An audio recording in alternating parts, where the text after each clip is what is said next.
नमस्कार दोस्तों, आप सभी का बहुत स्वागत है हमारे चैनल पर। मेरा नाम निहारिका है। अगर आपको वीडियो पसंद आया तो हमारे चैनल को सब्सक्राइब कीजिए। आप सभी को एक बहुत बड़ी ब्रेकिंग बता देते हैं आज की, जो कि आईएएस अधिकारी से जुड़ी हुई है। एक आईएएस अधिकारी पूजा खेड़कर काफ़ी ज़्यादा चर्चा में है, काफ़ी ज़्यादा चर्चित हैं वो अपनी लग्जरी लाइफस्टाइल के लिए।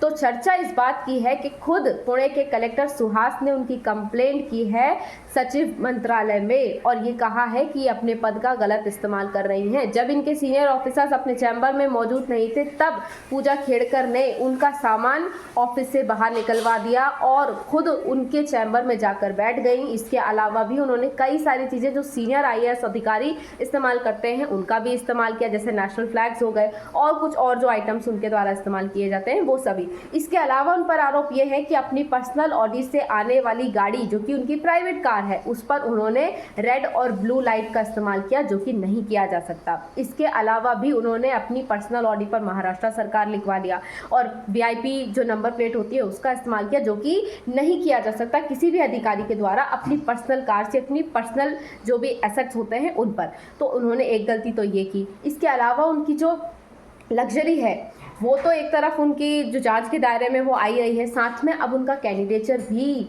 जांच के दायरे में आ रहा है। एक कमेटी बनाई गई है जो ये जांच करेगी कि आईएएस पूजा खेड़कर, जिनको 841 रैंक यूपीएससी 2023 में मिली थी, वो इस बेसिस पर मिली थी कि वो पहले तो ओबीसी क्वाटा से हैं, और दूसरी चीज़ ये थी कि उन्होंने अपने आप को विजुअली इम्पेयर्ड बताया था और साथ ही साथ में मेंटली इम्पेयर्ड बताया था। लेकिन एक बार भी उन्होंने अपना मेडिकल चेकअप नहीं कराया जब यूपीएससी ने ये रिक्वायरमेंट रखी। तो अब उन पर आरोप लग रहे हैं और साथ ही साथ में ये आरोप भी लग रहे हैं कि आईएएस पूजा खेड़कर, जो कि करीबन 17 करोड़ की मालकिन है, इसके अलावा कई प्राइवेट कंपनीज में उनकी पार्टनरशिप है, 110 करोड़ की कृषि भूमि है, ये सब चीजें होने के बाद में ओबीसी क्वाटा में क्रीमी लेयर में जब वो आती ही नहीं है तो उन्हें रिजर्वेशन मिल कैसे गया, और 841 रैंक आने के बाद में आईएएस अधिकारी वो कैसे बन सकती हैं। अब इन सब चीजों पर प्रश्न खड़े हो रहे हैं, क्योंकि रिजर्वेशन क्वाटा एक बहुत बड़ी रिक्वायरमेंट होती है जो गरीबों के लिए होता है, इतने पैसे वाले अमीरों के लिए नहीं होता है, जो उन्होंने किया। अब देखते हैं कि कमेटी की जांच में क्या निकल के आता है। फिलहाल में तो उनका ट्रांसफर वाशिम में कर दिया गया है। अब देखना होगा कि और कुछ क्या होता है इस मामले में। तब तक के लिए आप कहीं मत जाइए, देखते रहिए हमारे चैनल को। आप सभी का बहुत बहुत धन्यवाद हमसे जुड़ने के लिए।